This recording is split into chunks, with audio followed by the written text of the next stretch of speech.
पंजाब में कई ऐसे नागरिक हैं जिन्हें विंटेज नंबरों की आदत सी पड़ चुकी थी। लोग विंटेज नंबरों के लिए भारी भरकम फीस भी भरने को परहेज नहीं करते थे, पर अब पंजाब सरकार द्वारा जारी किए गए नोटिफिकेशन के अनुसार वाहनों पर लगे विंटेज नंबरों को इलीगल घोषित कर दिया गया है। अब विंटेज नंबरों वाले वाहन चालकों को नए नंबर लेने पड़ेंगे। पंजाब सरकार की नोटिफिकेशन में क्या कुछ नया सामने आया है, इसके बारे में विस्तार से बातचीत करते हैं एसडीएम पठानकोट गुरसिमरन सिंह से। नमस्कार, मैं हूं नीरज ठाकुर और आप देख रहे हैं 7C न्यूज़। पंजाब की जनता में एक होड़ सी बनी थी कि विंटेज नंबर की लालसा के लिए लोग लाखों रुपया इसके लिए खर्च देते थे अपनी गाड़ियों में विंटेज नंबर के लिए। बट अब पंजाब सरकार की तरफ से नया नोटिफिकेशन जारी हुआ है, जिसके अकॉर्डिंगली अब विंटेज नंबर जो है वो बंद कर दिए गए हैं। और इसी के साथ इसी टॉपिक के ऊपर आज हम बात करेंगे पठानकोट के एसडीएम गुरसिमरन सिंह ढिल्लों जी के साथ। तो सबसे पहले तो सर हम आपका बहुत बहुत धन्यवाद करते हैं कि आपने हमें टाइम दिया है। हाँ जी, थैंक यू जी। सर अभी ये जो सरकार की नई नोटिफिकेशन जारी हुई है कि विंटेज नंबर जो बंद कर देने हैं, तो इसके जो बंद कर देने नंबर, उनको जो लोग जिन्होंने नंबर लिए हुए थे लोगों ने, अब वो नंबर जो है वो नेक्स्ट नंबर जो वो कैसे लेंगे, क्या करेंगे उसके लिए? ਇਹਦੇ 'ਚ ਇਸ ਤਰ੍ਹਾਂ ਜੀ ਆਪਣੇ ਪਹਿਲਾਂ ਮੈਂ ਇਹ 'ਚ ਕਲੀਅਰ ਕਰ ਦੇਵਾਂ ਕਿ ਜਿਹੜੇ ਸਾਡੀ ਮੋਟਰ ਵਹੀਕਲ ਐਕਟ ਹੈਗਾ ਜਿਹੜਾ ਸਾਡਾ 1988 ਉਹਦੇ ਤਹਿਤ ਜਿਹੜੇ ਨੰਬਰ ਕਨਫਰਮ ਨਹੀਂ ਕਰਦੇ, ਜਿਵੇਂ ਕਿ ਸੀਰੀਜ਼ ਕੁਝ ਪੁਰਾਣੀਆਂ ਚੱਲਦੀਆਂ ਸੀ PIG ਕਰਕੇ, PCW PAH ਕਰਕੇ, ਇਸ ਤਰ੍ਹਾਂ ਜਿਹੜੀ ਸੀਰੀਜ਼ ਸੀਗੀਆਂ, ਇਹਨਾਂ ਦੇ ਨੰਬਰਸ ਜਿਹੜੇ ਨੇ ਉਹ ਇਸ ਸਾਲ 31 ਮਾਰਚ 2021 ਤੋਂ ਜਿਹੜੇ ਨੇ ਉਹ ਇਲੀਗਲ ਡਿਕਲੇਅਰ ਕਰ ਦਿੱਤੇ ਗਏ ਆ। ਐਕਸੈਪਟ ਜਿਹੜੇ ਰਜਿਸਟ੍ਰੇਸ਼ਨ ਮਾਰਕਸ ਗੱਡੀਆਂ ਨੂੰ 12 ਜੂਨ 1989 ਤੋਂ ਪਹਿਲਾਂ ਅਸਾਈਨਡ ਸੀਗੇ, ਉਹਨਾਂ ਗੱਡੀਆਂ ਨੂੰ ਛੱਡ ਕੇ ਜਿਹੜੇ ਉਸ ਤੋਂ ਬਾਅਦ ਦੀ ਜਿਹੜੀ ਰਜਿਸਟ੍ਰੇਸ਼ਨ ਹੋਈ ਆ ਉਹਨਾਂ ਨੂੰ ਇਲੀਗਲ ਡਿਕਲੇਅਰ ਕੀਤਾ ਗਿਆ। ਉਹਦੇ ਵਿੱਚ ਜਿਸ ਤਰ੍ਹਾਂ ਕਿਸੇ ਦਾ ਵਹੀਕਲ ਰਜਿਸਟਰਡ ਹੈ ਅਤੇ ਉਹਦਾ ਨੰਬਰ ਕਿਸੇ ਸੀਰੀਜ਼ ਦਾ ਵਾ, ਕੋਈ ਸਪੋਜ਼ ਕਰੋ PAH1 ਦਾ ਹੈਗਾ, ਅਤੇ ਉਹਨੇ ਜੋ ਟੈਕਸ ਪੇ ਕੀਤਾ ਹੈਗਾ ਉਹ ਅਪੋਨ ਵੈਰੀਫਿਕੇਸ਼ਨ ਸਾਡਾ ਇੱਕ ਪਰਫਾਰਮਾ ਹੈਗਾ 1.5 ਪੇਜ ਦਾ, ਉਹਨੂੰ ਭਰ ਕੇ ਉਹ ਸਾਨੂੰ ਅਪਲਾਈ ਕਰ ਸਕਦਾ।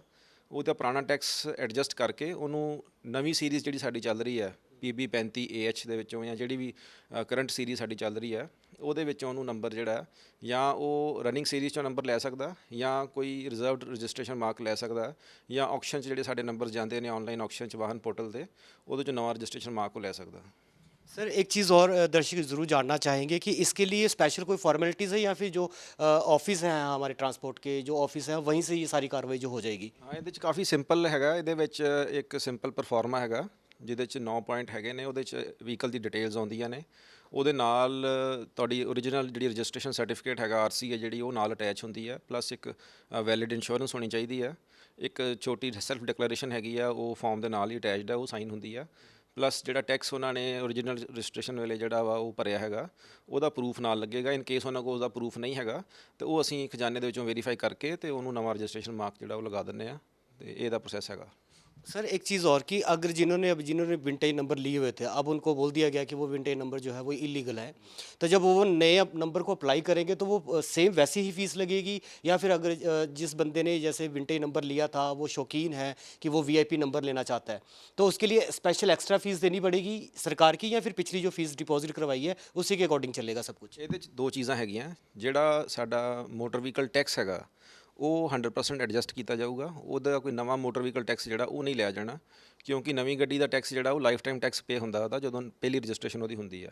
ਜਿੱਥੋਂ ਤੱਕ ਨਵੇਂ ਨੰਬਰ ਦੀ ਫੀਸ ਦਾ ਸੰਬੰਧ ਹੈ, ਜਿਵੇਂ ਕਿ ਕੋਈ ਹੁਣ 0001 ਨੰਬਰ ਲੈਣਾ ਚਾਹੁੰਦਾ ਅਤੇ ਉਹਦੀ ਫੀਸ ਉਹਨੂੰ ਐਕਸਟਰਾ ਜਿਹੜੀ ਆ ਉਹ ਔਕਸ਼ਨ ਦੇ ਵਿੱਚ ਉਹਨੂੰ ਪਾਰਟਿਸਿਪੇਟ ਕਰਕੇ ਜਿੰਨੀ ਵੀ ਅਮਾਊਂਟ 'ਤੇ ਔਕਸ਼ਨ ਕਲੋਜ਼ ਹੁੰਦੀ ਆ ਉਹ ਅਮਾਊਂਟ ਪੇ ਕਰਕੇ ਉਹ ਨੰबर ਲੈ ਸਕਦਾ।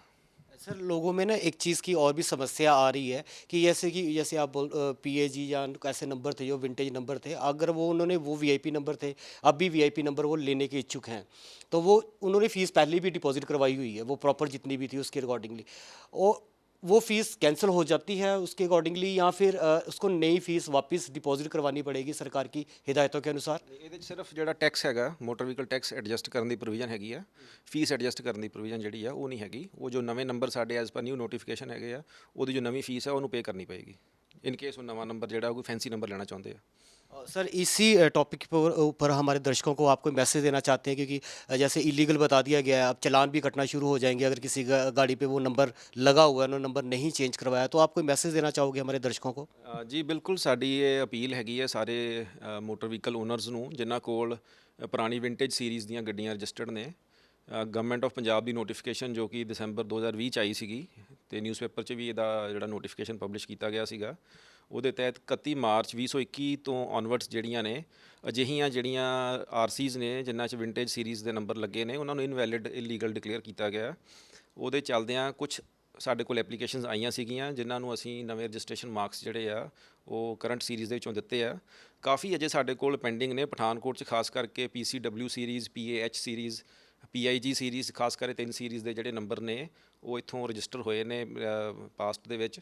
ਤੇ 20 ਤੋਂ 25 ਐਪਲੀਕੇਸ਼ਨ ਸਾਨੂੰ ਆਈਆਂ ਨੇ। ਕਾਫੀ ਅਜੇ ਲੋਕਾਂ ਨੇ ਅਜੇ ਸਾਡੇ ਕੋਲ ਨੰਬਰ ਸਰੈਂਡਰ ਕਰਵਾ ਕੇ ਨਵੇਂ ਨੰਬਰ ਨਹੀਂ ਲਏ। ਇੱਥੇ STC office Punjab transport department ਵੱਲੋਂ ਗਾਈਡਲਾਈਨਸ ਆਈਆਂ ਹੋਈਆਂ ਟ੍ਰੈਫਿਕ ਪੁਲਿਸ ਨੂੰ ਵੀ। ਇਹਦੀ ਚਲਾਨਿੰਗ ਜਿਹੜੀ ਹੈ ਉਹ ਅਲੱਗ-ਅਲੱਗ ਥਾਵਾਂ ਤੇ ਸ਼ੁਰੂ ਕਰ ਦਿੱਤੀ ਗਈ ਹੈ। ਕਿਸੇ ਕਿਸਮ ਦੀ ਤੁਹਾਨੂੰ ਇਨਕਨਵੀਨੀਅੰਸ ਨਾ ਆਵੇ ਇਸ ਕਰਕੇ ਤੁਹਾਨੂੰ ਅਪੀਲ ਕਰਦੇ ਹਾਂ ਕਿ ਆਪਣੇ ਰਜਿਸਟ੍ਰੇਸ਼ਨ ਸਰਟੀਫਿਕੇਟਸ ਜਲਦ ਤੋਂ ਜਲਦ ਸਰੈਂਡਰ ਕਰਕੇ ਤੇ ਆਪਣੇ ਨਵੇਂ ਰਜਿਸਟ੍ਰੇਸ਼ਨ ਮਾਰਕਸ ਲਗਵਾ ਲਏ ਜਾਣ। ਇੱਥੇ ਮੈਂ ਵੀ ਮੈਂਸ਼ਨ ਕਰਨਾ ਚਾਹੁੰਦਾ ਕਿ ਵਾਹਨ ਪੋਰਟਲ ਦੇ ਉੱਪਰ ਜਿਹੜੀਆਂ ਪੁਰਾਣੀਆਂ ਆਰਸੀਜ਼ ਨੇ ਇਹਨਾਂ ਸੀਰੀਜ਼ ਦੀਆਂ ਉਹਨਾਂ ਨੂੰ ਬਲੈਕ ਲਿਸਟ ਵੀ ਕਰ ਦਿੱਤਾ ਗਿਆ। In case out of state ਵੀ ਇਹਨਾਂ ਦੀ ਆਰਸੀ ਕਿਤੇ ਵੈਰੀਫਾਈ ਹੁੰਦੀ ਹੈ, ਚੰਡੀਗੜ੍ਹ ਜਾਂ ਕਿਸੇ ਹੋਰ ਸਟੇਟ 'ਚ ਜਾਂਦੇ ਨੇ, ਕਿਉਂਕਿ ਆਨਲਾਈਨ ਪੋਰਟਲ ਸਾਰੇ ਪਾਸੇ ਸਿੰਕਰੋਨਾਈਜ਼ਡ ਹੈ ਤੇ ਉਹਨਾਂ ਨੂੰ ਪਰੇਸ਼ਾਨੀ ਦਾ ਸਾਹਮਣਾ ਕਰਨਾ ਪੈ ਸਕਦਾ ਹੈ। ਇਸ ਕਰਕੇ ਜਲਦ ਤੋਂ ਜਲਦ ਆਪਣੇ ਜਿਹੜੇ ਆ ਨਵੇਂ ਸੀਰੀਜ਼ ਦੇ ਨੰਬਰ ਜਿਹੜੇ ਨੇ ਉਹ ਲਗਵਾ ਲਏ ਜਾਣ।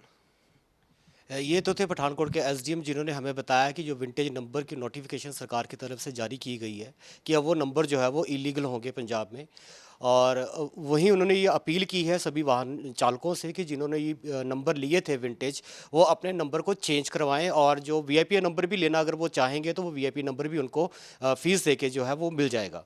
मैं नीरज ठाकुर, वीडियो जर्नलिस्ट अभिषेक भारद्वाज के साथ 7C न्यूज़ पठानकोट।